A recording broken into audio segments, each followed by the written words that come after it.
Okay, guys, are you ready to cover Dune? I don't know, man. I'm really not in the mood for podcasting. I mean, this movie was good. I just kind of want to watch it for mindless entertainment, though. Not in the mood? What does mood have to do with it? Popcorn Theology isn't about mood. Worldviews come at you whether you're ready or not. Popcorn Theology is a necessity, no matter the mood. Sheesh. Listen, David, we must prepare ourselves. We must be strong. We must conquer our fear. The desert of mindless entertainment takes the week. In a world where entertainment is viewed as mindless diversion, only good for momentary distraction, one podcast has taken a stand, thoughtfully engaging the art of our day, dissecting the narrative, and pointing the people back to the greatest storyteller of all. You are about to enter a new world, and you will never view entertainment in the same way again. This is Popcorn Theology.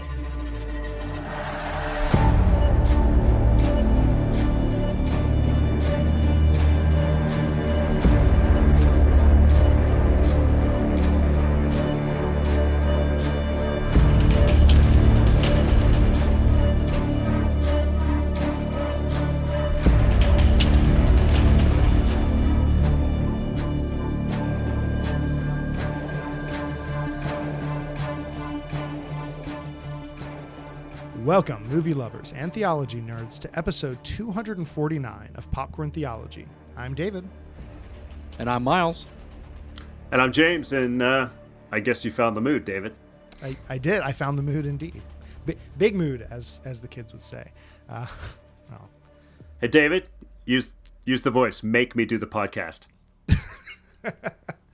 Gotta find the right tone. I don't know if I have that setting here on my in my. Do you mean the Jedi mind trick? No, it's the voice. The voice. Pretty sure it's This the Jedi is mind the trick. voice. Yeah. It's the voice. Wrong voice. So many things we wouldn't have if we didn't have 1965 Dune by Frank Herbert. Just saying. So wait, you're saying that Dune didn't borrow that from Star Wars? Interesting. Oh my gosh! I saw some yokels online complaining like this movie just stole the plot from Warhammer. Really? Yeah. They didn't think Star Wars. You know, like That's funny. we're on a desert, Jedi mind trick. You know, people wandering. I definitely had thoughts of Mysterious. like, oh, Tatooine, hidden- and then I'm like, hey, wait a minute, when was this book written again? Exactly. Yeah, predates Star Wars, and Context This is was king, like- baby. Yeah. this was, I guess, it was written around the time we had the space race, right? So we didn't have a man on the moon. It's some of that sci-fi stuff was pretty incredible, I think. For sure. So this is and Dune Part 1. So this is my first experience with the movie just in the last few weeks. I'm a little stymied at my co-host's ignorance of this movie. Yeah, sorry, James. You make me feel old. Well, I was going to say, so we were talking a little bit beforehand, and it would appear that Miles and I are in a similar boat of not really being very familiar with the Dune story. I haven't read the book, and I have not seen the original movie, or the miniseries. I guess there was a miniseries too, right? Yeah, Sci-Fi Channel. Oh, okay. So Yes. was it worth watching? You know, James McAvoy is in one of those segments because they actually did Dune and then Children of Dune, and I think just those two. There's multiple books, but several adaptations there, and they were interesting. I think what's happened now is we had David Lynch's Dune in the 80s, which, by the way, visually and in true form with David Lynch weirdness, if you're familiar with anything he's done, it's fantastic to behold, but it's kind of incomprehensible. And so it's bizarre and weird. The soundtrack is actually pretty fascinating because it's by this rock band Toto, but they're doing this operatic kind of music, and it's Toto. What is happening? Yeah, exactly. That's so interesting. How 80s Yeah, can we what- get, guys? Let's try. Yeah, but The movie and the story actually is a little weird. Like I came into it. I got the audiobook this week, or I guess about a week or two ago, and I listened only up to the first half. So I was about as far as the movie was when this movie came out. But even then, it was still not entirely easy to track with what was going on, even though I knew the characters that were coming up. And so, no, for sure. I actually it was a similar situation, and so I went into this knowing nothing except the spice must flow and sandworms, and that's it. I just had some cultural awareness of some aspects of Dune, and that was about it. And I watched the trailers, and I thought that was cool, but of course the trailers don't really tell you a whole heck of a lot story-wise, which is good. That's what you want from a trailer, but I also was walking in pretty blind. And I must say this, it was not what I was expecting, and that's not exactly a bad thing. It's just I think it says probably more about me than it says about the movie with regard to what I was expecting walking in. But I did get a chance to go see it with my friend Jay, who, by the way, is a quick shout out, has a podcast called All Friends Here, where he and some friends, they do like kind of the opposite of what I like to do on this podcast. They like to rate things. And so they put, they'll place things in order like best Marvel hero and things like that. And so anyway, check them out. But I went with him and we enjoyed it, but we both walked out and we were kind of like, what just happened? I had very much a Chandler Bing kind of feeling. Like, I don't know what's happening, but I'm excited. It was yeah, brilliantly made, I can acknowledge, but in a similar way to watching a really good opera, part of me at least reacted this way, that, wow, that was a beautiful opera. On an unrelated note, it turns out I don't like opera. But in the case of this, that's fighting words. I know. But in the case of this movie, it actually, I think, warrants repeated viewing and has grown on me the more that I've thought about it, listened to the soundtrack, read other people's reviews of it, and tried to kind of replay it in my mind. And so if I'm a little salty about the movie, it's because of my frustration with only getting half of it. And so, don't stop it does listening, make you want basically. more. Yeah. Well, let me be fair. Like, when I saw it in the 80s, I mean, I'm not that old, so I was pretty young, right? So, like, I didn't understand it because I was even younger than either of you guys. So, I mean, I was still basically a kid. So it's like, this is weird. I don't really understand what's going on, but yet something about it was fascinating. So, I mean, I've probably watched that David Lynch movie a dozen times, and the Sci-Fi Channel version was much more faithful to the book, but of course it had that Sci-Fi Channel TV kind of budget. Like this, for the first time, is kind of merging then a faithfulness to the book and source material much more with the kind of budget we'd expect, and the same type of visuals that I would expect from Denis Villeneuve. And Arrival honestly needed repeat viewings. I mean, one of his other great films, Arrival, kind of blew your mind and you're like, what just happened? And you had to go back and watch that. And I think really to understand the depth of Blade Runner 2049, I think the same thing is true. Yeah. I think this is a type of movie you need to ruminate on. And the problem is you only have half of the story to ruminate on right now. Yeah, to give a little bit of a spoiler, the last line of this movie is, "This is only the beginning." And so it actually really does make me want more, even though I feel a lot like David. But in the next week after recording this podcast, I'm going to finish the book, and I'm probably going to find as much of that the Dune 1984, right, and the Sci-Fi Channel stuff as I can. Because I'm in. I like this story. It's intriguing. The political conflict is interesting. And even when you watch the movie, they'll give like a camera shot to like a bull's head up on the wall. Won't explain it. The book, there's a whole chapter on it. Like there's depth to this story that's very interesting, and it comes at you kind of. Even though this story is now 60 years old, it's not as predictable as you might think. A lot of stories will derive from a popular story in the past, but I'm in for Dune, even though I feel kind of bad for anybody who was in David's position who came into this movie kind of blind, because it doesn't quite finish the story, but it's beautiful, and it'll suck you in if you're like at certain points, and the characters and the actors. I think that what it is that I've gotten really lazy. I've gotten really lazy in my movie viewing, and this movie kind of helped reveal that. Like I don't like too much exposition, but I do like some exposition. I do like to occasionally be treated as if I'm dumb when walking into a completely new world, and I kind of needed that. And you don't really get that. This just sort of dumps you in the deep end, and then you're expected to honestly assemble the pieces and also figure out which parts are important. And that's okay. That's an okay thing. It's just something I'm not very practiced at. And so it was kind of like running a couple miles without warming up first. Like I was just a little sore afterwards because I haven't been as practiced on it. That's a good analogy, man. I may or may not be speaking from experience on that. I've been trying to figure out a way to summarize this movie, and I looked at other summaries like IMDb and stuff. I ended up trying to write my own just to be like, how could you bring somebody up to speed to kind of give the setting of this movie? And so I took some of this language from there, but so you start off with a young character, Paul Atreides. He's a brilliant and gifted young man born into a great destiny beyond his understanding. He's heir to his father's seat as the head of the House Atreides, this like galactic family that rules an entire planet. Paul must travel with his family to a new planet, Arrakis, a desert planet known as Dune. And then here on Dune, Paul is caught up into an explosive planetary political conflict over the planet's exclusive supply of spice, which is the most precious resource in the universe.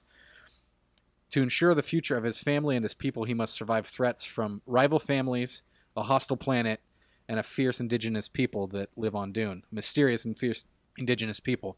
And so there's all these neat themes and a lot to be caught up on as soon as you start in this movie. Well, and that's the thing. Like, to me, that sounds like a fantastic summary. And in particular, that sounds like something that would really get me interested in watching a TV show. Like, I would want to see, like, that's a great pilot. What I saw in the theater was a fantastic pilot for a series. That's the context I have for it, which is like, cool. So when do I get to watch the next one? 2020. What? So 2 years. Yeah, 2 years. Gotta wait 2 years. And I'm not thrilled about that. I gotta be honest. That's 2 years. You guys are so spoiled. Spoiled little children. I want my movies. This should have come out Where's as the a little next 10-part button? 10-part episode. I wanted to sit down from 8 hours straight and just binge watch this story.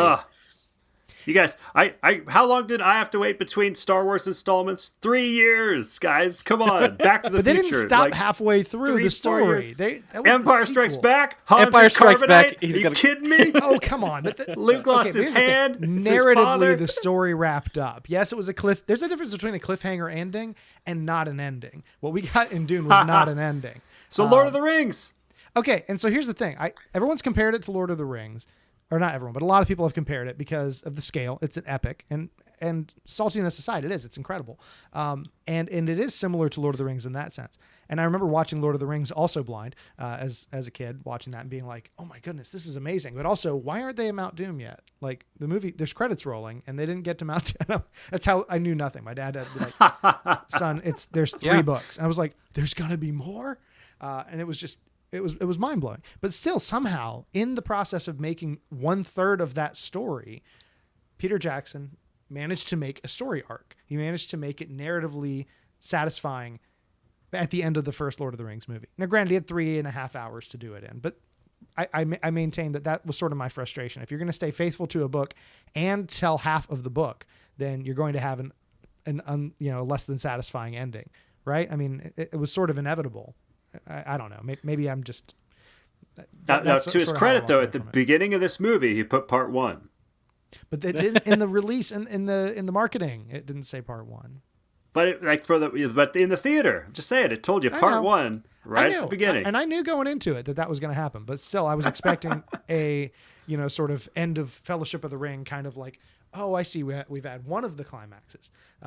We've had one. Yes. What about second climax? But we'll get that in the 2 towers and then all of that, and the story continues from there. But with Dune, it was like, all right, now that we're set up, now that we've got the story play, all the pieces are set in motion. Now we're gonna roll some credits and make you wait 2 years. And that's why I was like, Duh! So anyway, sorry, I'm done. Yeah, it makes me think of the confidence that WB had in the director and in the story to be like, okay, we're gonna give him half a movie. And after the first week, people are going to be telling other people that will have a story. It's 2.5 hours long. Didn't feel that long, actually. No, it didn't. For me. It didn't. Yeah. I thought it was like an hour in. It was gripping. Absolutely gripping. Yeah. It's good. It's just, I can see. I feel a little bit why you're salty, David. I'm somewhere in between you and James. Well, if I had time, I would read the book. Hey, come on, guys. He's spicy. Spicy. We have to. Good stuff. Which we don't always have enough of on this podcast. Last episode we had Joe Thorne, who launched out by saying he hated all the Marvel movies and he hates romantic comedies, and he even referenced Siskel and Ebert, who used to be these great critics who would always kind of beat each other's throats even though they were best friends. So maybe we need a little more of the salt and spice on the podcast. I can do that. I can provide that, especially with this one. Mostly because, again, I was really not wanting to do as much legwork as I was expected to do with this. But all that being said, this movie absolutely had a gripping visual dynamic to it. And that's what everybody walking out of the theater said. I mean, it was very much like, I don't know what I just saw, but I loved seeing it. Like, I loved watching that happen. And that's an incredible thing. I'm curious if there was a certain feature in the movie for you guys that jumped out at you as, like, this was the most visually appealing part. And especially with people that had a past with the story and kind of maybe you were expecting to see, like, oh, I wonder how they're going to do this thing or that thing. And so I'm curious, Miles and James, what did you guys, what jumped out at you? Well, it's a scene in the trailers. It's not a grand visual theme, but the scene when the Baron comes out of that bath, we won't actually tell you why he's coming out of the bath. And all that sludge is like coming off of him, and he's just looking straight with those dead eyes. That is one of the images that sticks with me. And then I think the palm trees in the middle of the desert being cared for, and one of the battles where it's it's like dark desert night, and then the bright orange explosion and the way it radiated off of all the rocks is in the middle of a chaotic scene, but it's it's reminding me kind of like being a kid watching fireworks. Nice. I think to me there's a moment in early on. We already mentioned in the summary, there's this passing of a torch from planet and house as far as running this planet Arrakis. And they have to go through this ceremony right near the beginning. And this giant circular spaceship comes down. And the platform rolls out, and it just sort of comes out of this orb, but then it has this triangular shape. And it is really a testimony to both the director and just the set designer. I think they wanted to pay a little bit of homage to the David Lynch version, which had some very outlandish and interesting spaceship designs, which aren't, I mean, they're described to a degree in the book, but then there's always room for interpretation. And so I felt like they were faithful to the book, but yet also kind of carried through some of the bizarreness from that 80s version.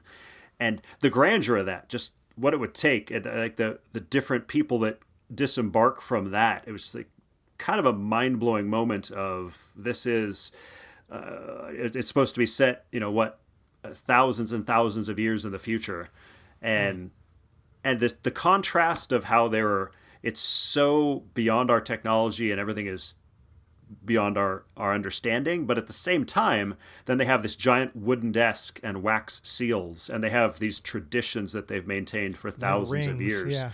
And it's romantic. Yeah. This blend of ancient and future was that really got me out of the gate. Also, the music, just which my wife and I were talking, I think more than the visuals, Hans Zimmer's score is very strange to me. In that I think she leaned over to me watching it a second time. She's like, this suits the movie so perfectly in a way not every movie does. Like, it's amazing, but I would never listen to it. It's like this, it is built for the movie, not like, a lot of people write music and you can just listen to it regardless of the film, and it's got a catchy tune, or it's got, you think about John Williams, Indiana Jones theme or Star Wars theme, like you could not know what they're connected to and listen to them and enjoy them. This is such a bizarre ambient soundtrack that it fits the movie, but I don't know what I tried to listen to some of it just in the car. I'm like, it's this like silence and then blah, then I was just like, this is weird. I don't know what to do with it. It can be unsettling. Although it's funny because I listened through the soundtrack several times this week while doing some work, and and it was definitely odd, and maybe it raised my blood pressure a little bit while I was doing. But I will say it added some stakes to replying to emails, and so. That was pretty interesting. I'm actually in the same boat. Like there's a lot of soundtracks that I love but don't listen to. Like the Lord of the Rings score, brilliant, beautiful, Can't listen to it outside of a couple songs, because if you put it on shuffle, or if you just listen to it in order, you go from like do do do do do do to and just like jarring, like I didn't need that. Yep. Same with Jurassic Park. Love the Jurassic Park score, but I can't listen to it because then I start playing the movie in my head, and that's distracting. So it's very specific. But honestly, the choices of instruments, it almost reminded me of another movie that we covered, Bill and Ted's, whatever the third one was called, I don't remember. Man, I don't remember. Face the Wow, Music. Bill and Ted, Face the Music. Face the Music. And how they're like, all right, let's have some tube and throat singing and the theremin, and also if we had bagpipes, and what if we also had a didgeridoo, and it was basically like he just said yes to all of the instruments because they're all in there somehow working together in a actually really cool way. But yeah, the score is incredible, and the cast. The cast is about the last thing we could talk about before we spoil the movie. I know, right? But the cast was great. I think Jason Momoa is like, he had more. They added more action scenes with him, but I like him as this. So he's tough, down to earth, less mystical, and the type of guy you would send as a scout to an entire planet. Go into a dangerous world and be a sociologist / warrior / ambassador for us. He was pretty cool in this movie. I was really expecting that somehow Jason Momoa was going to look and feel really out of place in this story, that he was just going to kind of be himself as Aquaman. Like, I don't know what I was expecting, but no, you're right. It was really well cast. I thought it would be awkward, but it wasn't. It was really good.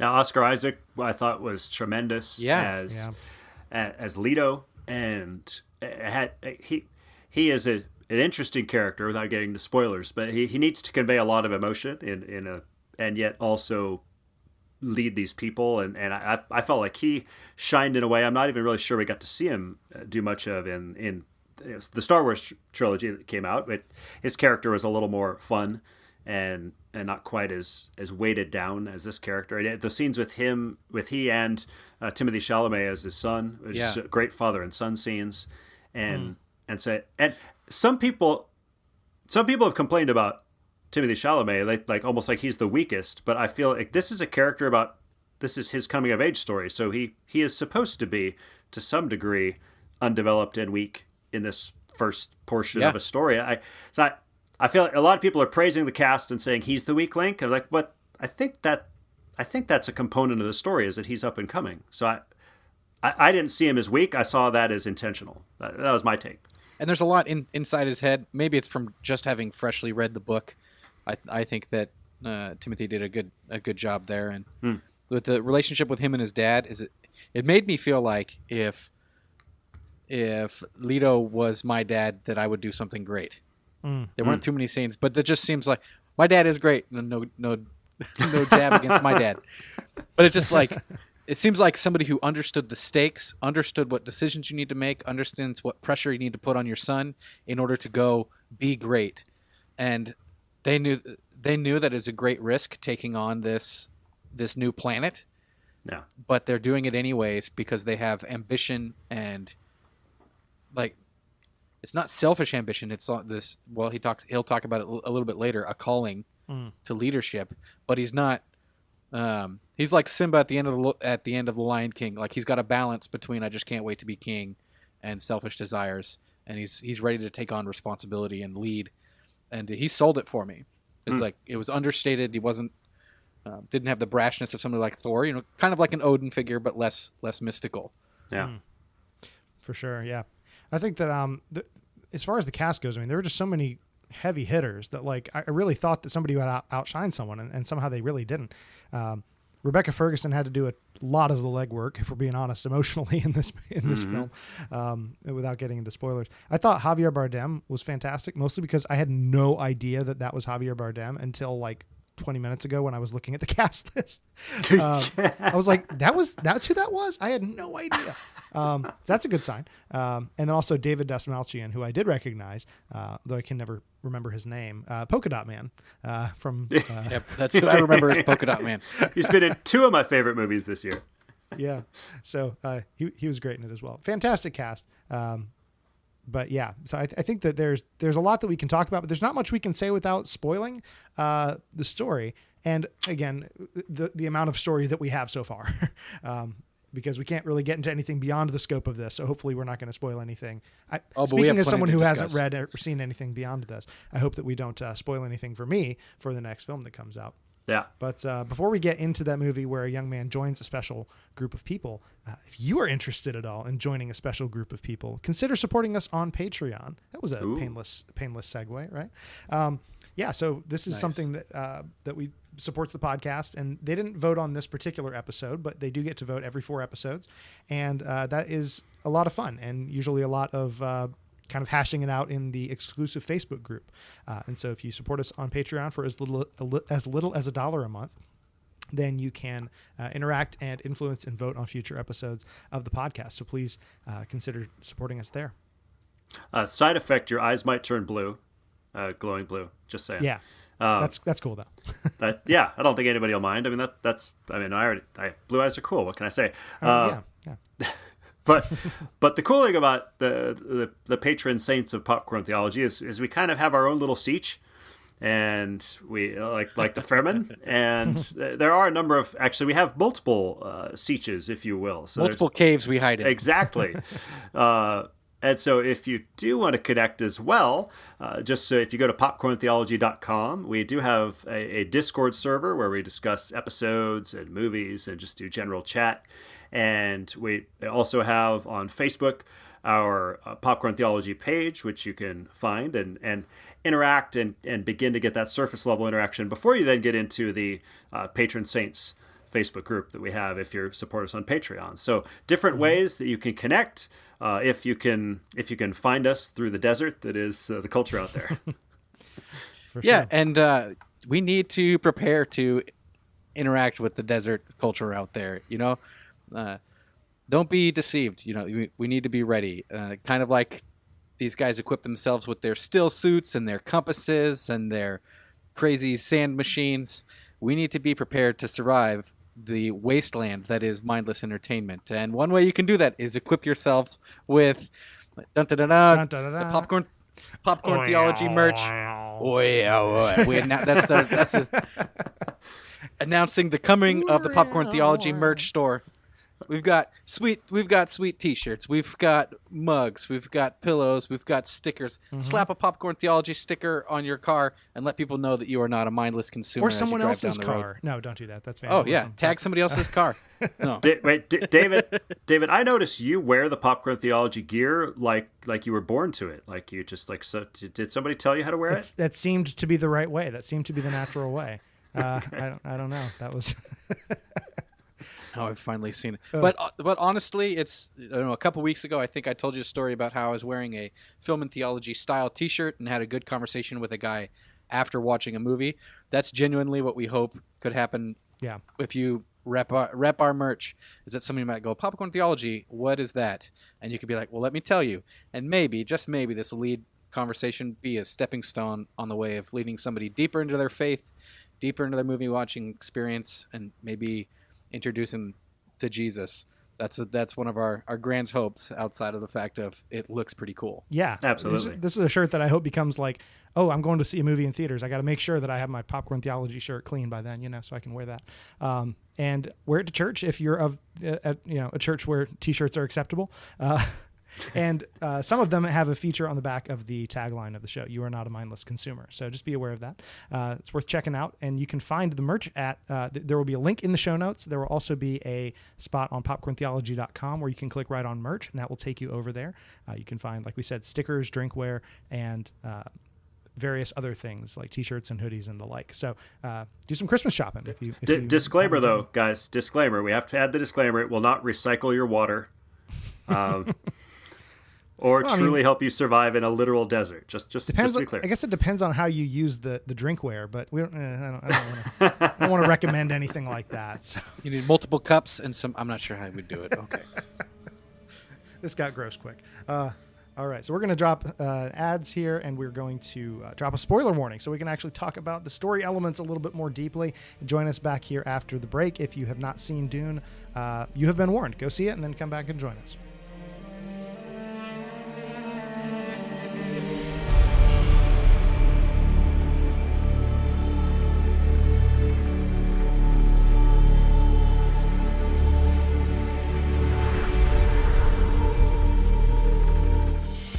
Thank you for listening to this episode of Popcorn Theology.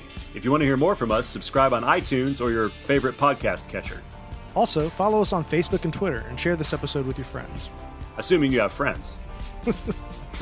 To sponsor more content like this, consider supporting Popcorn Theology through Patreon. Then you'll make some friends. For just $1 a month, you can have friends. You can become a patron saint and be added to our exclusive Facebook group, where you can interact, influence, and vote on future episodes of the podcast. Well, let's get back to the episode.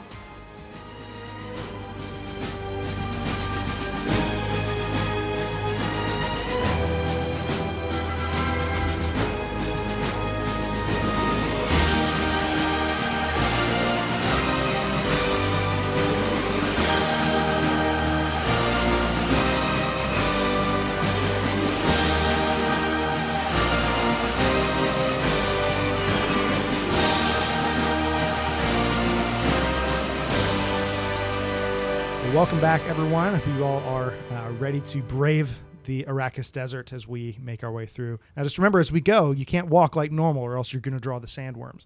And so you've got to do that little shuffle, the little slide to the left, slide to the right kind of thing that they were doing in the desert, which looked really complicated. Yeah. Anyway, so speaking of the we desert, should also mention, you wouldn't know it because this is just an audio podcast, but Catherine will be with us on the second part.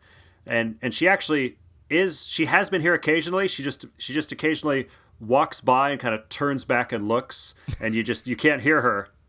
I've been wondering what she was doing in the background there. Yeah. You know what? I just now sitting here, I remember now what this movie reminded me of. One of the movies I loved growing up was Tremors, with the graboids. Oh yeah, It's got the same basic plot device. guys. Basically no, the same movie, right? Are they in a shared universe? You know, baby worms. Hey, no Dune, no Sarlacc pit. That's all I'm saying. Ooh, there you go. Wow. Like, yeah. Like, there's so much that I mean, no Dune, honestly, no Game of Thrones. I'm just and It did feel very much like Game of Thrones. That's the other big one. I only watched the first season, but yeah, it felt very much like that. With the intrigue, the sort of political angle to it, and not in the sense of like political commentary today. Like when we say it has a political angle, that sounds really has a lot of baggage today. Yeah, it's not contemporary issues. It's politics. Yeah. Or But then is there's it? also the then there's the added aspect of they're in the desert. Right, exactly. And so this idea of having it set in a desert at all is fascinating because we're talking about a place where they're harvesting. They're literally harvesting the most precious element or substance in the universe, and it's a barren desert. Deserts are known for their scarcity, you know, having no water. And we see that portrayed very well in this film. Contrasted with the abundance of spice is the lack of water and the lengths to which the characters will go to avoid losing water, which is why it's so sad in the one scene when, I forget her name, I'm sorry, the lady gets stabbed and all the water from her suit gushes out. And you're like, no, not the water. Yeah, it was pretty sad. But in the case of this film, one of the things that I've seen people making comparisons to, of course, going back to the book, is the obvious parallels to the Middle East, not only in the case of the climate, but also in the context of the resource, which not dissimilar from spice in the Middle East is used for transportation and has been fought over in sort of a war-torn region with a colonial history. And honestly, the point where you can see some inspiration in the is it Fremen or Fremen? I'm always going to say it wrong. Fremen. Fremen. Yeah. Fremen. With regard to some sort of Islamic inspiration. They honestly reminded me a lot of the Bedouin. And then, of course, the one that, I haven't heard anyone talk about this, but the name. I mean, on paper, it doesn't look all that similar, but when you say it out loud, Arrakis, sounds kind of familiar, right? Oh, yeah. You know. That's a good pickup. It kind of jumps out, right? Yeah. For sure. And so... Oh, wait. You're saying this is parallel for oil? I'm just getting this right now. What? Yeah. Mind You heard it here, blown. folks, for the first time in 2021. No, exactly. We see a lot of similarities there, but and honestly, like it's actually portrayed quite well in terms of scarcity versus abundance. And we see the contrast, but especially with Paul, before he leaves his home planet, we see him go out of his way to put his hand under some water. And then the first thing he does when he sets foot outside of the city on Arrakis is bury his hand in the sand, and to basically contrasting the abundance of those two things. But the battle over these limited resources is really fascinating. And I'm curious what you guys think about this notion that, book written in the 60s, I wonder if Dune was sort of contrasted with Roddenberry's vision in Star Trek. This notion that eventually in the future we're going to reach this civilized place where we can do away with damage, and we can do away with pain and suffering, and everything will be brought into control and peace. In contrast with the world of Dune, it seems like a pretty significant difference, right? Yeah, it's a good point. Like the Star Trek vision appears to be the hypothesis of the humanity's problems are largely due to a lack of technology. And so if we had a replicator, we wouldn't need food. Without scarcity, without covetousness in that kind of area, we would treat each other with respect, and then we could spread that message to the world and that technology to the world. Is kind of an implication there if we take a broadly view. And then in the Dune world, there's just people accumulating massive amounts of wealth, massive amounts of power, and some people who are under the thumbs of others. It felt a little more real to life than Star Trek. They both serve their places, but I didn't think about that until just now. It's a good point, man. Well, Miles, it's interesting you put it that way, because you're coming at it from the place of, some would say realist, but some would say cynic, right? I mean, because coming out of the 50s, there was a utopian style idealism, and it's still here today. Think about it. Anytime that we use the phrase "mankind is evolving," or when we talk about progressive or being progress, is the idea that what the things that we are doing and the things that we are developing are making us better in some way, or in fact, even now morally, as far as virtues, like better than we were before. Somehow, in the terms of virtues and not just technology, we are improving as we continue as a species. And that was around in the 50s, and it's still there today. That's every time we say, well, you're on the wrong side of history, or it's like, oh, so just the progression of man on a long enough timeline is that we're going to become better in every way, not just with technology. And it's kind of funny. I don't want to spoil the Eternals, but I just saw the Eternals this weekend, and something it deals with. I don't think anybody cares about having it spoiled, but I'm just kidding. Go ahead. I'm just kidding. Salty David this week. Well, you should, because it's my favorite Marvel movie since Endgame. So wait, nice. Critics be darned. So I think. Anyway, I think here, slight spoiler. I think one of the reasons the critics are roasting Eternals is because it actually deals with moral complexity in a way I don't think that they like. Because you have these characters that have lived for thousands of years, and they have some commentary on human nature that is not necessarily as palatable as it actually. We've got it. I'm not spoiling anything, but there's a debate amongst these characters over the nature of man. It's a fascinating piece that comes out of the Eternals, and some are pointing to it. We're talking about right here that you could fast forward to the year, 100,000, and we could be colonizing all these planets, but human nature has still not essentially changed. All the give us more and more technology, and we're still going to be in the same place of sinfulness and greed and subjugating others. It's just like, that's not the sci-fi future we like to imagine. We like to imagine Star Trek. We like to imagine Captain Picard giving his speech about how humankind has evolved beyond greed and blah, blah, blah. And nope. Dune says no. Dune says same stuff, different day, more technology, same heart of man. That's like, wow, that's tough to swallow. In fact, like Josh Brolin talking about how the Harkonnens have evolved, right? He's like, they're not even human. They're brutal. It's like, they're still people. They're people on that planet. Like that's... That is something in the books. There is part of the test that Paul goes through in that first scene with his hand in the box. Yeah.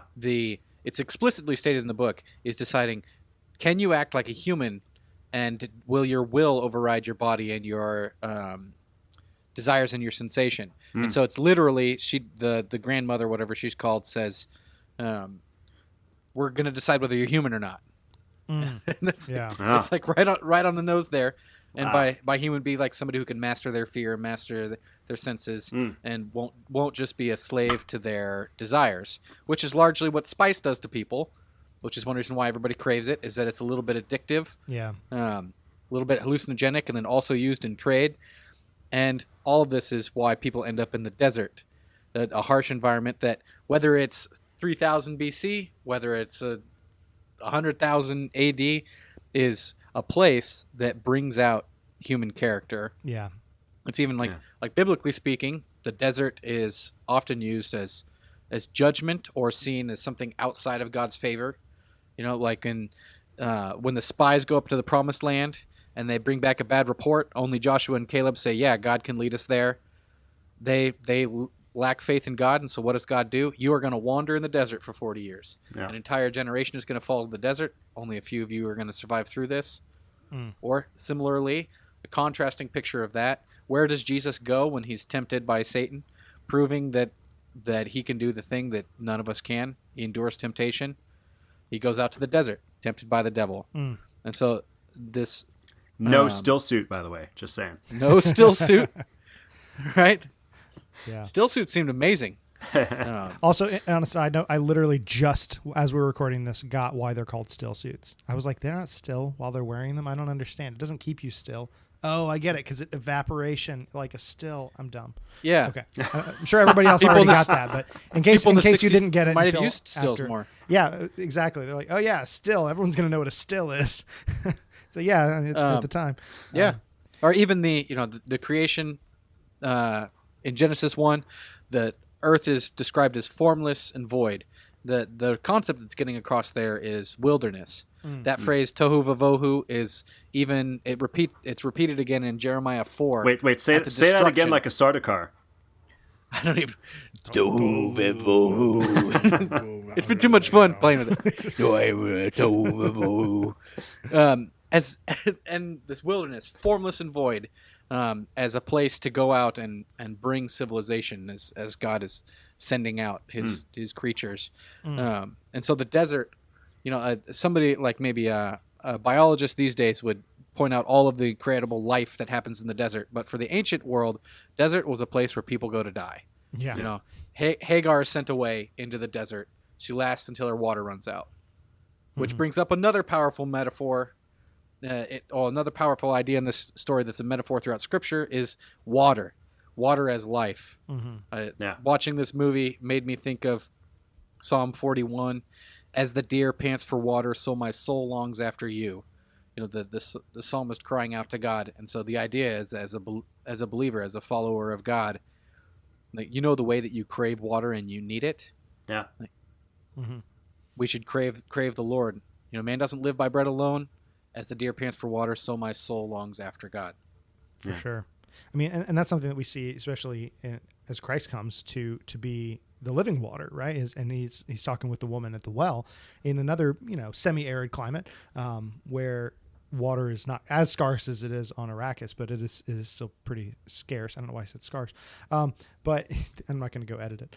So the notion of this worldly pursuit that we have of that which will keep us alive, that which will maintain life for now, is just so minor and minuscule compared to what God actually offers us. That's what we see in Christ's offering to the woman at the well. And so, this idea of the living water, there's so much in Scripture with regard to wilderness. And I mean, even to the point where many of us use the expression like a wilderness experience, a time going through the desert. I mean, I've had some literal wilderness experiences, some of them while being in a desert. I did some research in Utah in the desert, and I had some really difficult times adjacent to that. And I remember it was just that was a very obvious connection to me at that point, when you're staring up at the desert sky at night, and it's incredible and it's beautiful. And then during the day, you're dealing with the heat and the dryness and the sand getting everywhere. And it's just, there's something about having your external environment match where your spirit is in that moment of trial and tribulation.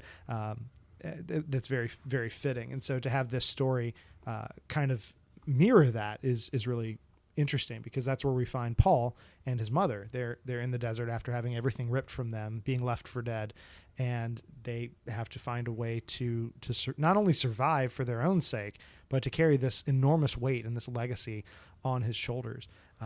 Additionally, this one point that I forgot to mention earlier, in the city, I don't remember the names of anything. Sorry. In the city, they had these palm trees, and they were just dumping water on the ground for them. They were just pouring out this water. The Fremen were tending to these trees for them. Meanwhile, spitting on the ground was seen as a sacrifice of your bodily fluid. And there, what was it? 10 lives per tree or something like that, or 20 lives. I forget what it was that 20. they're I think it's maintaining. Yes. 20 trees, So 5 lives. I think it was 100 total. Yeah, So I'd say what you're looking at is 100 men. Yeah. that's crazy. And so these sacred trees, the resources used for them are 100 men. And that scarcity, like giving up that scarcity, is something that really, I mean, it seems odd because we don't have a good handle on why those are sacred trees, at least not from the movie. But the sacrifices that the Lord asked for from the people of Israel, and asks for today from us in different ways, would have been out of their scarcity. And so imagine a person who is a subsistence farmer or rancher or whatever, being expected to give their best in a sizable portion to the Lord. I mean, that would seem to be waste to them, but it wasn't. It was an act of obedience. So you're right. There's so many parallels in this story. It's very richly written. Well, there's another visual metaphor when you're talking about, when you're reminding us of Jesus being the living water. And of course, Jesus being the living word, there's this potent metaphor, which we see in part, which they didn't really draw out in the other versions of Dune, as I recall. And that was, you see that little mouse that is able to survive in the environment. And I believe that the mouse is called Muad'Dib. And this little mouse is able to survive, and it's adapted and is living in the desert there off of the water. And a visual I don't remember specifically from the book or other versions, but something I just noticed in the visual play of this movie, like how and where did it collect that water? Through its ears, right? It's like on the ears. And it's just like, what a beautiful metaphor for the Christian, as like the living water is hearing the word of God. And and it's just like, I need my ears need to be big and open. I need to be receiving that, and that actually is what sustains me. And it's just like, what a potent visual metaphor that they came up with for the way they portray this little mouse in this film that's able to survive in the wasteland. Faith comes by hearing, and hearing by the word of God, right? Bill? Yeah. Sorry, go ahead, Miles. And that's just another example of why this movie has that. It's captivating. It makes you want more. It draws you in, because really each little visual, it's like a 2-hour-long string of paintings. There's just a lot of ideas packed within this story, within this movie. Even further with the setting and the biblical parallels is, you were talking about the Samaritan woman. This movie reminds me of something that happened in Samaria in I guess it'd be 700s BC. So the political landscape reminds me of reading 1st and 2nd Samuel, 1st and 2nd Kings, 1st and 2nd Chronicles, all those where you have multiple kings around. So we're starting out in this movie. In Dune, the emperor of the universe, I guess it is, or the galaxy, it doesn't even say you how broad it is. The known universe. The emperor. The known universe. Yeah, good. Ooh, good. Give into your hate. So he removes basically a kingdom. He removes a house that's been on Arrakis for 80 years. And then he chooses the house Atreides to rule Arrakis. So he switches kingdoms in a place. And we don't exactly know why the Emperor does this. The Emperor eventually, it seems like there's a certain amount of betrayal there. So maybe he's got some beef with Atreides. I'm hoping to get that 2 years from now when Dune 2 comes out. Well, now Miles, they did reference. I mean, they said like Atreides' star was rising. Like people were starting to notice him. Like there's a couple lines in this movie that made me think with biblical parallels. Like this is when like when Saul is hearing David's name cheered out. David has killed his tens of thousands. Like Saul's killed his thousands. Yeah. David's killed. It's like the Emperor is like Saul, seeing that that House Atreides, like, oh wow, like people are cheering Leto louder than me, and I don't like or that. even worse, when King Herod he's literally the Christmas star, Yeah. and there's a prophesied king coming. He's not thinking that, but it's this political covetousness. And we see even Baron Harkonnen, he's loses out in this deal apparently, but he even has this idea. He says, like, when is a gift not a gift? And that big rhino voice of his, where he's starting to see like, oh, the emperors position us like chess pieces to hate each other, but Baron Harkonnen seems to understand what's going on here. Yeah. What's really and Baron Harkonnen also, just to take a little bit of an aside, he reminds me of another character in Scripture, is King Eglon in Judges 3. Yeah. The super fat wicked king. Jabba the King. It's exactly the picture. Like if I teach this to kids, that's the picture I show of is King Eglon. He looks like Jabba the Hutt. Which again, is this a coincidence? Star Wars, you've got a fat, greedy, gluttonous, gangstery guy ruling the desert planet. Yeah. It's like, oh, I still love Star Wars, but it's like, okay, George Lucas. Nothing new under the Tatooine suns. Nothing. I was also definitely very confused when I first, as a quick aside, I was very confused when I first saw him because I didn't get that he was flying. I thought that he was somehow like a worm guy. Standing up on his it looks like tail. And I was like, he's what been is on happening? Arrakis too long. He's in like this crazy what have you been doing with those worms? Yeah, he's exactly. He's half worm. He's in one of those like crazy long, like, what do they call it? The gowns that they put you in when they baptize you. David, he's like he's like the Dune version of the goth. He's like, I want to be a worm. I'm dark.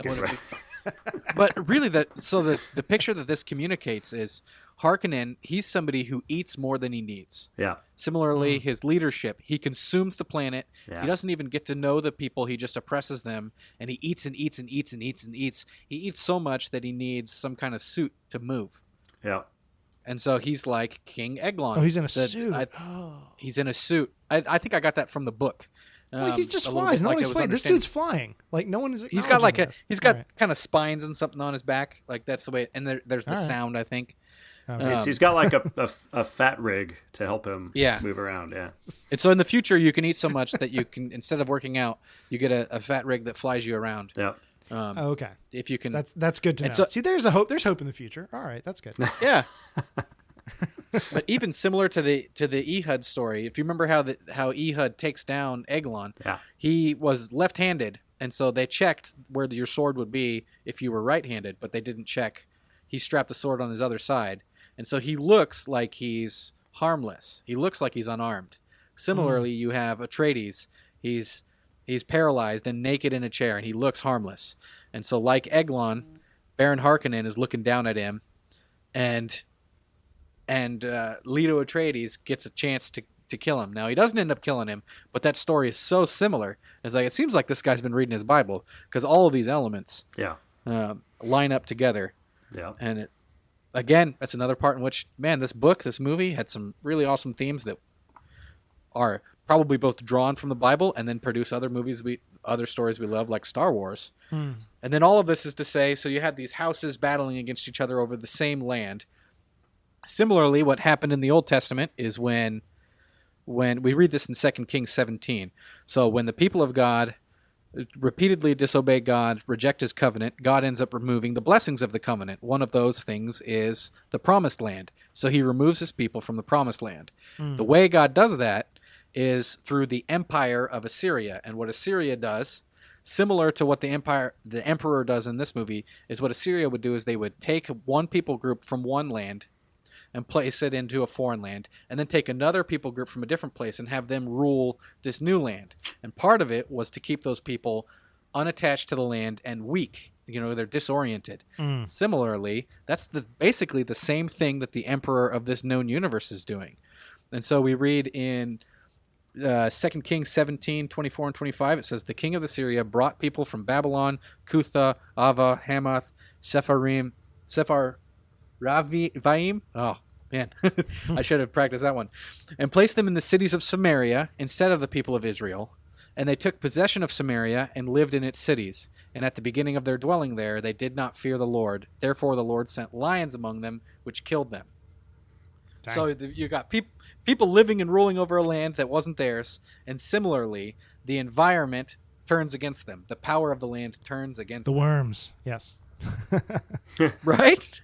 And so the new people must learn respect for this land. And so in the Bible, it's they need to learn respect for Yahweh, the King of the universe, and you happen to be in his promised land.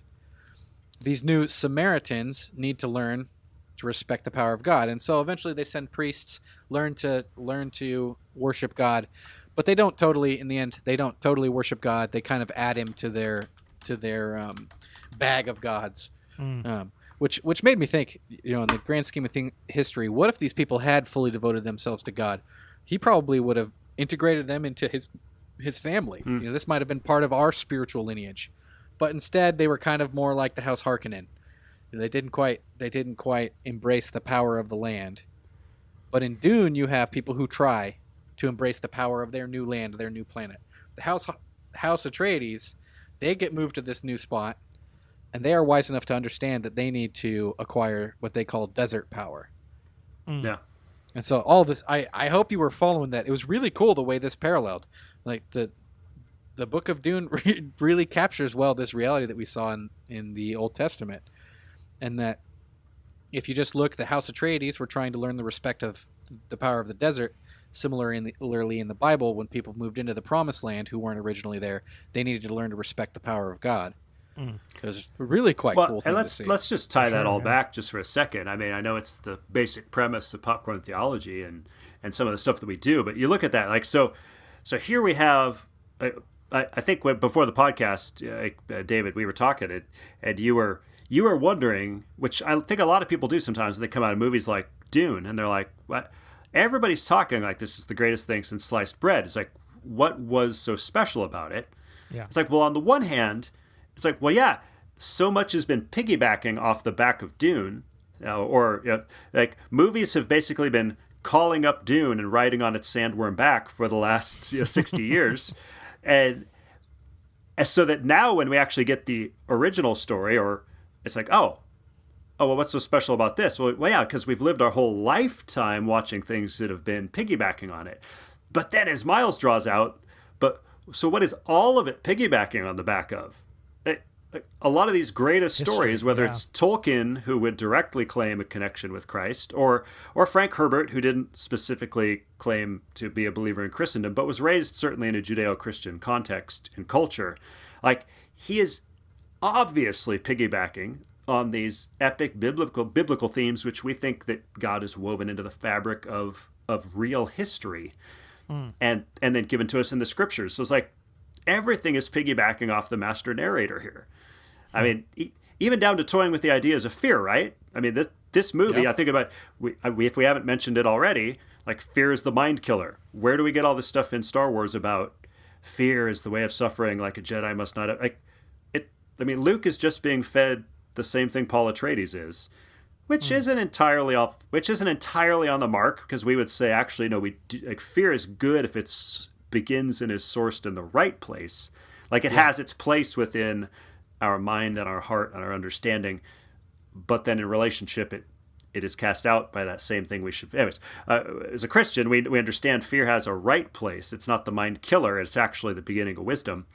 But yet, in a right relationship with God, then we don't need fear about all the other things. So we would define it differently. But again, here they're playing with this base level idea in this movie, like Miles alluded to earlier. Like, we're more than animals. We've been given something far different in our state as humanity, we would say, by God.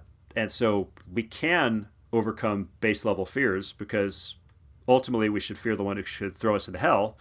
And then ultimately, if we actually have a relationship with him, we don't have to fear anything. So, like, there's a way to deal with fear. Right. And then when we do that, we're properly related to the Creator. Yeah. And that allows us to fulfill our original purpose of dominion and stewardship underneath him. And that would be Yahweh, not Shai Hulud, just for our listeners. I mean, it really starts to blend. Yeah. I guess I could have tapped the mic for that. Anyway, no, for sure. And that's the thing. Like, when Scripture speaks to all of these issues, it does so in a context that is fallen and broken in history after the fall. But ultimately, that's the same world that we live in now, and we see some of that reflected in this story. So when the change happens, I believe they called it, when House Atreides vowed to care for Arrakis, I believe the word steward was actually used to steward it, or to be stewards of it. Steward of the change, I think. And so I was like, oh, there's stewardship involved. There's obviously dominion there. And that's something that we as Christians would recognize in Genesis 1, as well as other passages in Genesis, as the dominion mandate. This is where where mankind's first job, his first commandment, was to be fruitful, multiply, fill the earth, and then to subdue it and to have dominion over it. And this is a very important responsibility that we have, that can also be described as stewardship, because dominion, basically dominion properly understood isn't a negative thing, but poorly executed it is. Dominion or domination in a human approach is that which is subjugating things under our authority that are not necessarily under our authority. And this is where stewardship, I think, is a better role as far as the description here, because a steward knows that they are not the owners of the vineyard or of the land. They know that well, unless you're the steward of Gondor, then you get it messed up. I mean, that's exactly what that point Bad steward. in Lord of the Rings pulls out, Yeah. is that the steward of Gondor is a better picture of me than any of the other characters in Lord of the Rings. Oof. Similarly, this movie, you have, like, maybe that's why I like the Atreides, Leto Atreides, so much, is I was like, this is a guy who would lead better than me, I think. You know, you're rooting for him to be like, be an image of God in this new place. You respect desert power. Yeah. You actually, the previous house was here for 80 years. They didn't even know how many Fremen there were. You've been here for 2 weeks, and you've studied them more than the Harkonnen. Like, you are closer to being a good lord over this part of creation. You know, you are looking closer like Jesus than this other guy. Yeah. And so it's like the concept of stewardship and dominion and genuinely good ruling as opposed to oppressive ruler. You know, the question is asked in the beginning of the movie, who will our next oppressors be? Yeah. Yeah. And she's skeptical. She doesn't even realize that perhaps you're about to have a good relationship with the people who are here. Maybe your liberator is here. Yeah. Yeah, for sure. I mean, and that's the thing. Like, we can see with Leto Atreides that he at least from what we gather in the story, his heart seems to be in the right place, to the point where he's not willing to sacrifice the lives of the men on that. I forget what they called it, but it's a combine. Basically, it's a sand combine, getting the spice off of the thing. And so he's sacrificing the spice in order to get the men off. And we can see that his priorities seem to be in the right place in the context of loving your neighbor. And the previous conversation is them being like, if we don't get spice production up, something terrible is going to happen, which is probably what they mean is civil war. Yeah. And collapse of the economy and the political structure. Mm-hmm. Yeah. And yet, in the next scene, he cares more for the men working on the machine than the spice. Even putting himself and his son at risk because they overloaded those planes to take them with them. And so what we see is that there is, in that case, a good example of what it would look like to have dominion and to care for the people and to care for the Fremen and all of that. And that's really the difference, is that when we look at government occupations around the world and through history in the Middle East, the New World, all over the place, these are examples of broken systems, I would argue, because these are people taking ownership of something of which they are not rightful owners. And of course, that gets into a longer conversation where the indigenous people there, the rightful owners to begin with. Ultimately, we can point to Psalm 50 to address some of this for us, that the Lord speaks that every beast in the forest is mine, the cattle on 1,000 hills. I know all the birds of the hills, and all that moves in the field is mine. All of the all of the little sand mice, as well as the sandworms. Yeah, all the sandworms. Yeah. I was going to try and say the word. Graboids is The what graboids. I keep wanting to say graboid too. Trying hard not to. But yeah, ultimately that we have this authority over the earth because it's given to us by the one who actually has it. Now, that, of course, gets executed poorly quite a bit in terms of actual nonfiction humanity. And in the case of this story, we see, it would seem to be both examples, that in order to properly steward, one must have the authority to do so. And it makes you wonder with the case of House Atreides, they seem to have been given that authority by the emperor, sort of, in order to probably intentionally make them fail. But also the question then is rise, does the emperor have that authority to give? And so it's not particularly clear at this point. Yeah. To bring it back to the biblical parallel, some scholars suggest that one of the reasons why Jews didn't like Samaritans was because of that previous story where it was the Assyrians who moved these people into Samaria, and they're like kind of half-breeds and they aren't fully devoted to Yahweh. And so there's this issue of like, you're in the promised land, but do you really belong here? This isn't really your land. That's why we have this issue, the woman at the well. Well, you worship in Jerusalem, but we worship on this mountain, and there's these issues of authority. But in the end, when we really, like you point out, David, in Psalm 50, realize that every beast of the forest is mine, cattle on 1,000 hills, it's all God's. You keep that in perspective, you're on your way to solving some of these problems and having the right perspective. And then bringing back the Samaritan to the story that everyone knows that term from, the Good Samaritan. Yeah. When Christ is asked who is this man's neighbor that he is meant to love, he doesn't point to the priest. He doesn't point to the Levite. The one who showed him mercy. He said, the one that you view as other, the one that you view as an enemy, extended compassion to one that they view as enemy as well. And I just love that, because when he's asked who is his neighbor, Jesus doesn't exactly answer it. He says, look at what he does. Yeah, in a way he does, but he doesn't say this is a list. This is a list of people in your life that you have to care for. He gives him a story about someone who was showing compassion and saved the life of an enemy, someone that they hated. And anyway, I love that, because there's so much richness and depth to that is lost on our ears when we name charities Samaritan's Purse, because we don't know we don't wrestle with the full context of it. It's funny that in the Bible has had such an impact on our culture that if you say the word Samaritan, Jesus gave the word Samaritan meaning. But it's the opposite. So in the cultural context back then, it was the opposite. Samaritans were like this weird mix where you're in my promised land and you don't belong here. Yeah. But now Samaritan means good guy. It's because of Jesus' impact. It's so interesting. Yeah. Or we often talk about themes that line up in parallel to each other. One thing that made me think about this movie or shows, like, I've only seen the first season of Game of Thrones, but I get the gist of all this, like this fight for power. The clever and the capable and the strong, they get power usually. But Jesus says, in the Beatitudes, he's talking about who are blessed. Blessed are the poor in spirit, for theirs is the kingdom of heaven. Blessed are those who mourn, for they will be comforted. Then blessed are the meek, for they shall inherit the earth. That's the thought that I got in this head. So Jesus is saying the way the kingdom really works, the meek will inherit the earth. Those who are approaching God, the poor in spirit, people try to, I think, turn that into a virtue. Like, I need to have poverty of spirit. Well, maybe. But Jesus is really looking at pitiful people, saying, if you just list it out, here's a group of people, poor in spirit, people who mourn, people who are meek. You're like, those are weak people who are not going to rule the planet Arrakis. But Jesus says, my kingdom is upside down. And so even though this movie has parallels, every once in a while I like to highlight an anti-parallel, that Jesus, when he's proclaiming the upside down kingdom, he's like, when you approach me and go through me, some of these values are going to be flipped in your life, because the people who succeed, like Dune is describing a true thing, that clever, strong, wise people, they rule. Even the best rulers, they rule. But there are times where following Jesus, it actually kind of flips those values on their head. Yeah.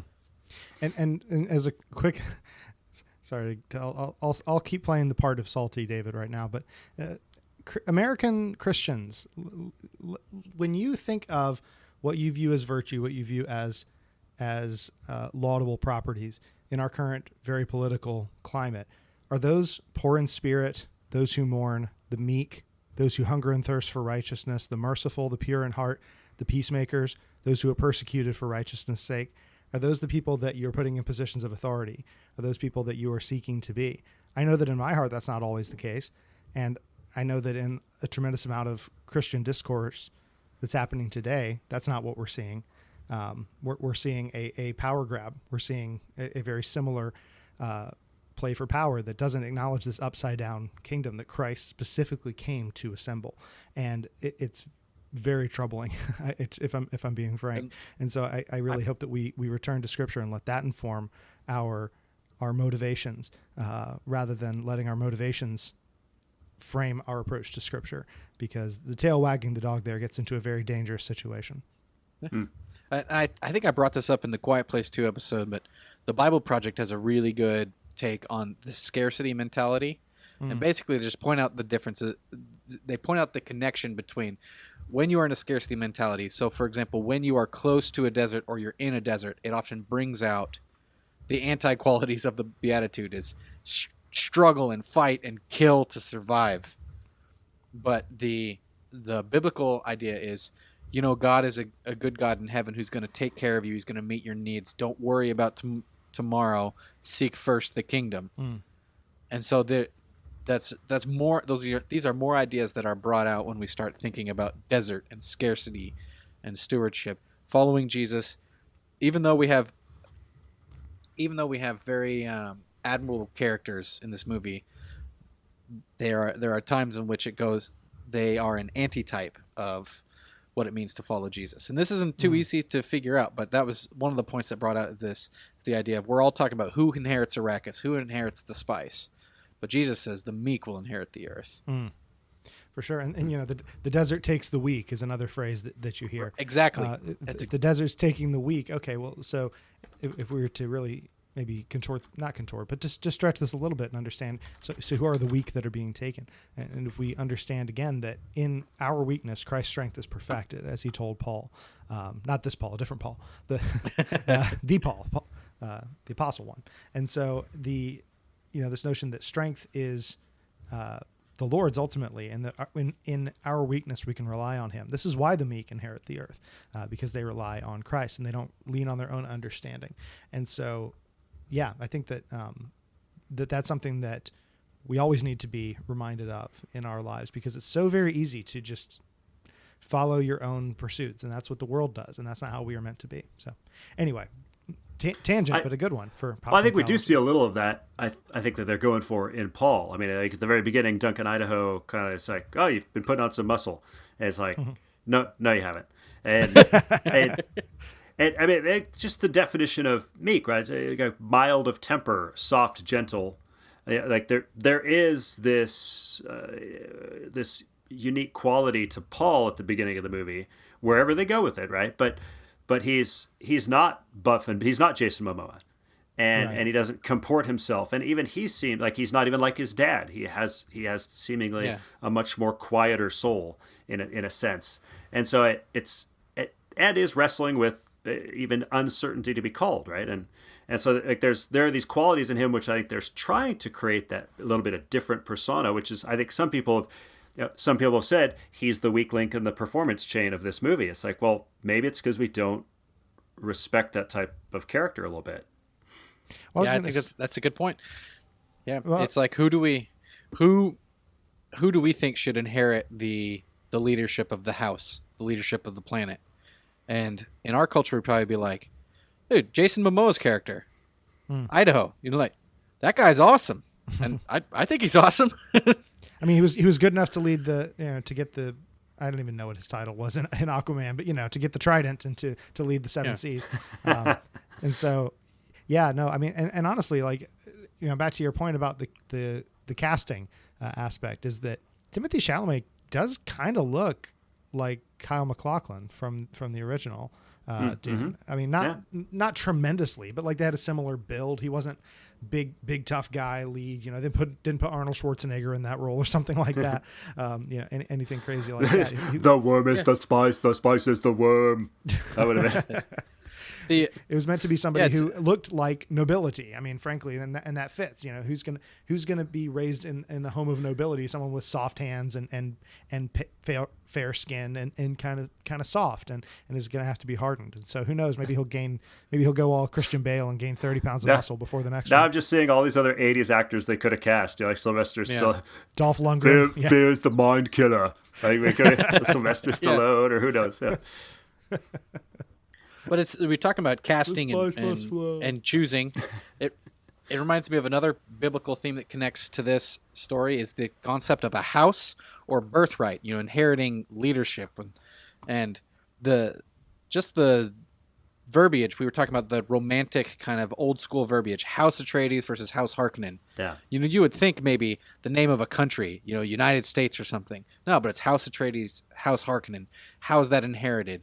Or even this idea of the ring. Yui betrays Atreides for his personal reasons, but keeps the signet ring to pass on to Paul to keep the house alive. Yeah. And that reminds of a little bit of historical background of the prodigal son, right? The prodigal son comes back in Luke 15. Oh, yeah. And it says, the father said to his servants, bring quickly the best robe, put it on him, and put a ring on his hand and shoes on his feet. Yeah. And the idea is you put a ring on him, and he's back in the family. He has the authority. And so even little concepts like that are biblical in the sense of it's not like the Bible's teaching that that's the way you want to do things, but it reminds you of things in Scripture. Or the concept of house being metaphorically used, not just as a structure, but also as people, as influence, as a kingdom. And you have one of the more messianic promises in Scripture in 2 Samuel 7. We have David. God's given him the kingdom. He's made his enemies fall before him, and David realizes, he's like, I'm sitting in this temple, or I'm sitting in this big palace, but God he doesn't have a temple, he's living in a tent. So David gets the idea, I'm going to build him an awesome temple. But God in response says, I didn't ask you to build a house for me, but I'm going to build you a house. So he uses this phrasing, not just a structure, but I'm going to build you a lineage. I'm going to make your name great. I'm going to give you children who carry on this promise and who will rule as my representatives on earth, is the idea, the stewardship idea carried through. Yeah. And so all of that language feels biblical, ancient, romantic. Well, and it even makes me think of, the concept that, a kingdom divided against itself cannot stand. A house divided against itself cannot stand is the other language that's used in that passage. I mean, we see the same thing, that a family that undergoes that division ultimately will fall apart. And whether it's a family, and to me, that's the interesting thing about this, because we have an example here of family leadership, a familial responsibility in a sort of monarchical way, but not really, because they're placed in charge of it. And so there's like an element of nobility here, but as we've already covered. I don't know if you caught this watching the movie, but Paul is the son of Leto Atreides' concubine. Yeah. So he's a legal heir, but she never married him. And there's an interesting aspect in there. He doesn't have wives, but there's stuff in the book we don't need to get into about that. But Paul he says it in the movie. He says it in the movie when he lays down. He says, "I should have married you." Oh, okay, yeah. Oh. And so Paul, she's not a queen, but he is a prince according to whatever rules operate in this, and he is somebody who inherits the birthright. We hear this word. That's another concept in the Bible that gets brought up. Like personally, one of my least favorite characters in Scripture is Jacob. Because he's just such trickery. Loki, he's just this tricky guy, and he's hard to figure out. His story's weird. It's separate from us, but part of his whole deal is struggling after the birthright and the blessing that come from his father through this promise of Abraham. Similarly, in this movie, Paul Atreides has two birthrights. So his dad is the Duke. We've been talking a lot about this politically. He's going to basically be the king of a planet. But Lady Jessica is part of this kind of priestess class, the Bene Gesserit. And so Paul is an inheritor of both this political and religious birthright.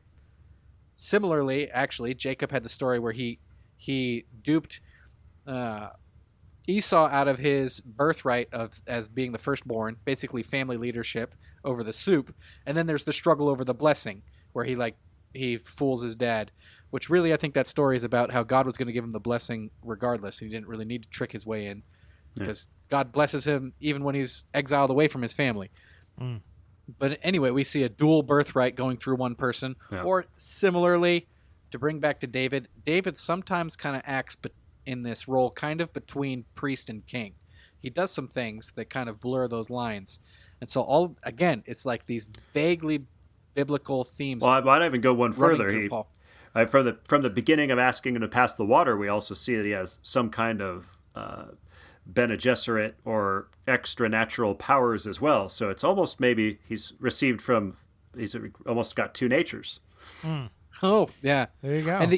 And I wanted to camp on the voice thing there for a minute, because what jumped out to me about that was, I mean, as we've talked about, it's Jedi mind trick basically, but there's a sense of authority to speaking there, and that's, I imagine, incredibly well. It's portrayed as an incredibly difficult skill to master. But it reminds me of Matthew 7, in where Jesus finished these sayings. The crowd was astonished at his teaching, for he was teaching them as one who has authority and not as their scribes. And so Jesus spoke with authority, and this gets into the many sort of messianic attributes of Paul's character. But just as a quick aside, I like to put context for these types of verses when I remember it, or when I remember to write it down. And this statement that they marveled at his sayings and his authority was directly following the parable about the house being built on the sand versus the house being built on the rock. And so I just thought that was nice, kind of relevant there. Yeah, and house built on the sand gets eaten by the Shadalud. We were saving this for later in the podcast, because one of the biggest themes is these messianic ideas that surround Paul.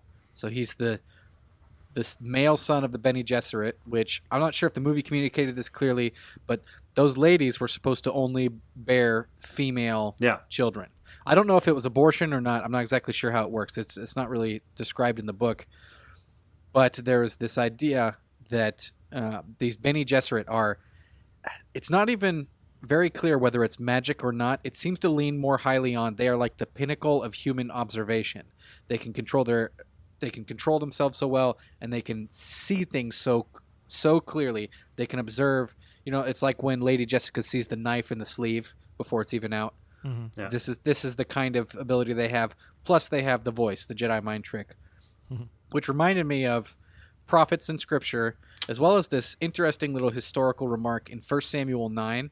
1 Samuel is you can tell it was written after the events, because they have these little things in there like, before this time, prophets were named seers. Now they're called prophets. And so if you're looking at the Hebrew, sometimes they would call prophets, it's the English works, it's seers, seers, people who see things or have special spiritual knowledge. Seer of seer, prognosticator of prognosticator. Yeah. And so it's a really good name for what the Bene Gesserit are, is they are seers. They see things that other people don't.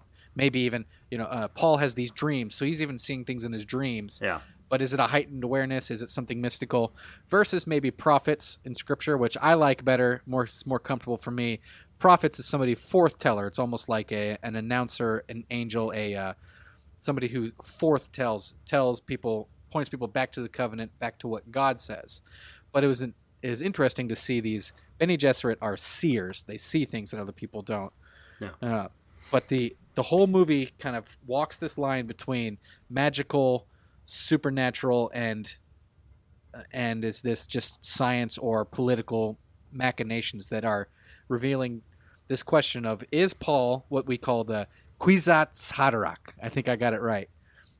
Which is a Bene Gesserit name for the chosen one, the person who's, I think it's literally translated, shortening of the way. I don't exactly know how that works.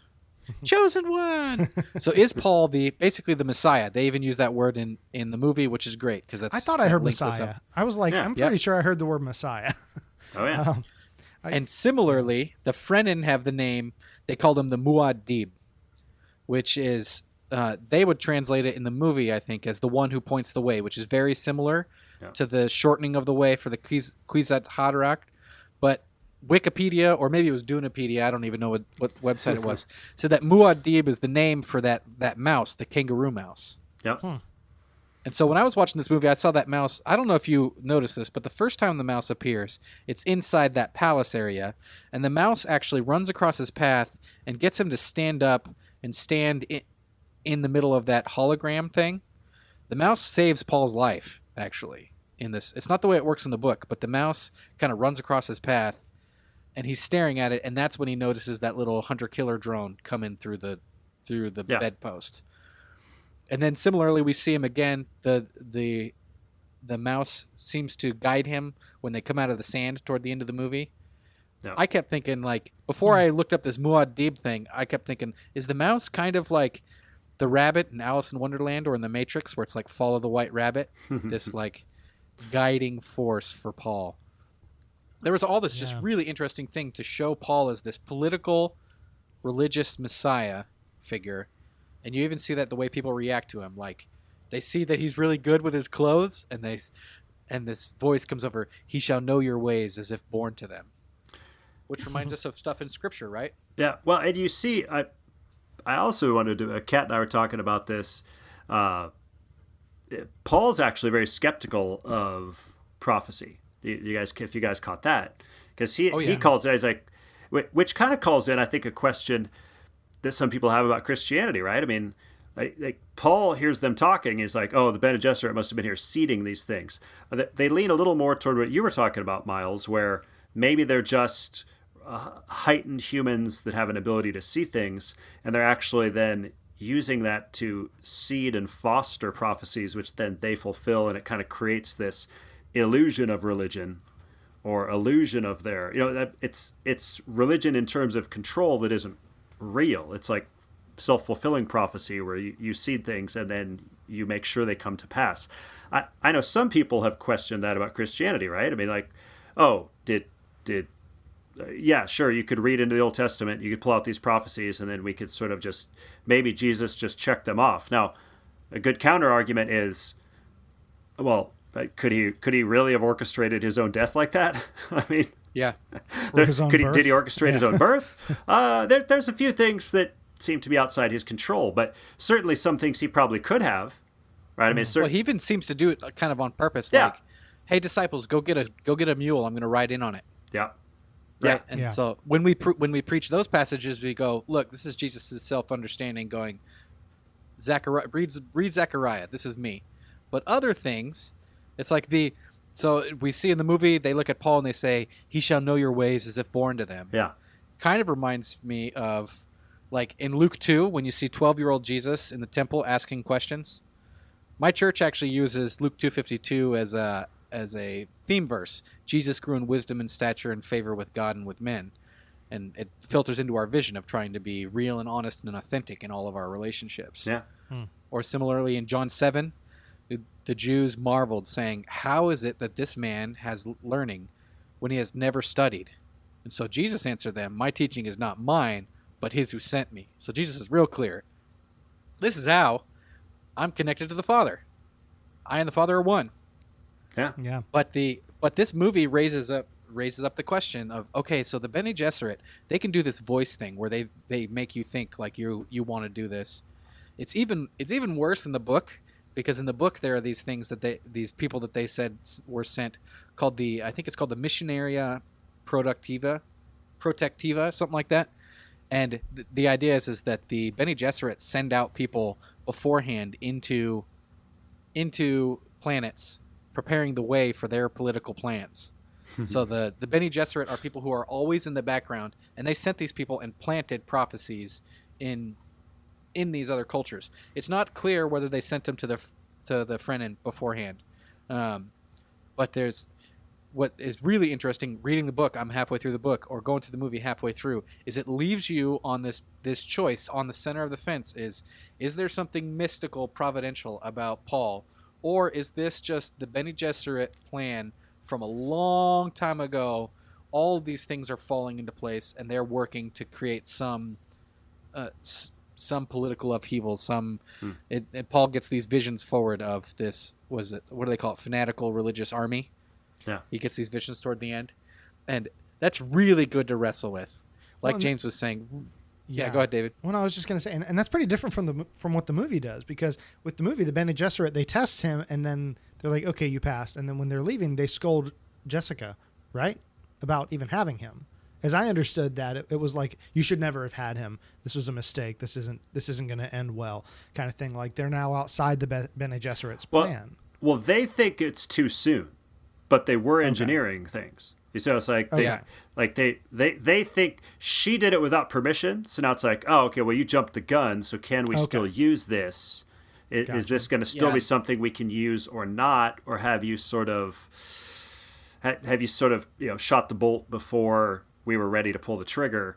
And so I love this tension, because my speculation and understanding is, I'm going to bet people, even Christians, have or Jewish people or Pharisees, like you go back, people were always looking to sort of control that narrative. I mean, and control the Messiah, if you will, or control someone that they could use and leverage in that position. Like people are all, I don't, to me, it's not one or the other.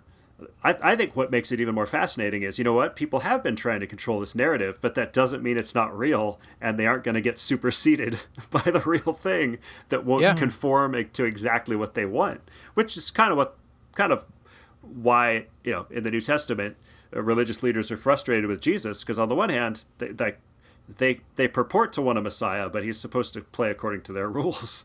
Well, exactly. And even from what the disciples were expecting, the apostles were expecting him to come in a blaze of glory with armies and everything like that. I mean, I'm sure Simon Lord, the will Zealot you was just ecstatic about all that, and then he ended up having a change of heart, apparently. it's like that's the beginning of Acts chapter 1, one of my favorite pieces of scripture. They say, Lord, will you at this time restore the kingdom? And they're looking up at Jesus, who's been taken in the clouds. He says, no, go be my witnesses everywhere around the earth, preaching the gospel. And it's like, they still don't quite have it, that this is going to look differently. It's like, no, you're going to bring in the kingdom. This is your job. And and the Bene Gesserit, like, they're kind of behind this, but they're all a group of people, and they can only see so far. They're still looking for who could be the Kwisatz Haderach, the male Bene Gesserit who can see things that the women can't. There's something interesting about that. It's not even explained super well in the book up until book 2 area. It's a really interesting place to be emotionally. It's part of the reason why I didn't keep reading in the book for this podcast, because this is a fun place to be. Is whether it's providence from above, or whether it's just prudent political planning by the Bene Gesserit, who are behind the scenes when the men and the empires and the armies and the guns and the spaceship, they think they're in control. Meanwhile, there's the power of ideas behind this potential movement. The power. Is it spice that controls everything, or is it really the power of the desert? It's some really interesting stuff. Yeah, for sure. And Paul, and it's here you have the two ideas contrasted between two lines I found. So there's a lady who hands the knife to Lady Jessica, the Fremen who hands her the knife. She says, she makes that weird outcry, which I thought would be weird if you didn't know it was coming. She says, when you live with prophecy so long, the moment of revelation is a shock. And so there's this great moment. It is deeper truth to her. She feels it so deeply that she can't help but cry out when she sees Lady Jessica receiving the knife and understanding what it is. I love that. I love that. What did that remind you of? That reminds me of John, as in the womb, kicking at the presence of Christ. I'm Nice. not sure what it reminds you guys of, but that's what jumps out. What are you to thinking me, of, James? There's an emotional at it. Well, it's probably my goodness. David says that, and I think we got John in two places then too, because that Jesus shows up to get baptized. It's like, well, I shouldn't even be able, I can't even wear your sandals. It's like, but my first thought went to Simeon and Anna. It's like the two people when Jesus is brought. It's Luke chapter 2, when they bring him to the temple, and like Anna and a prophetess, the prophetess Anna and Simeon there at the temple who blesses them. It's like, just what would have been like to have this, like, oh my goodness, like this is the real deal coming true. They don't scream out in the same way, but just what's going on in that heart. Like I love that raw emotion in that scene in this movie, which is. It's a great way to encapsulate it very, very succinctly and short with just that outcry and the statement. And then you have the skeptical, cynical view of Paul from the beginning of the movie is they see what they've been told to see. Yeah. These two ideas contrasted with each other. And man, it's a cool idea. What a cool picture of a Messiah that they are painting in the book and in the movie. And in the end, you have this. You have a chosen one sent by some higher power, whether it's higher political power or people who have higher awareness, or whether it's something even greater than that. And then we're going to see what happens. This is only the beginning. This is only Dune Part 1. Say, stay tuned for our episode 2 was years gonna from say, now. 2 years from now. Set your watches. Probably 2 about- years. Yeah. Probably somewhere around episode 300. There you go. Well, hopefully more. Yeah, I guess. Well, 2 years. Yeah, I guess that is about right. Man, that's crazy, guys. We're coming up on 250. That is going to be next. We're at a quarter of 1,000 episodes. That is nuts. We should probably the episodes plan must something flow. special. The eps must flow. Fantastic. Well, this has been a long one, but if you hung in there for the movie, then I'm sure that you were hung in there with us this long. And so there's a lot more discussion to be had out of this one, I feel like, especially as people with more background in terms of the book and the other films want to weigh in. This is going to be a great one for discussion. So I encourage you guys to do that everywhere that we are located. So we're in basically Facebook, Twitter, and Discord at the moment. And so those are 3 places to get involved. If you want to find out how to do that, go to popcorntheology.com and click connect. That'll give you the links to all of those for you to find us. And honestly, whether it's there or just anywhere that you carry out these conversations, I hope that you keep doing so from a godly worldview. And remember, you are not a mindless consumer. This is only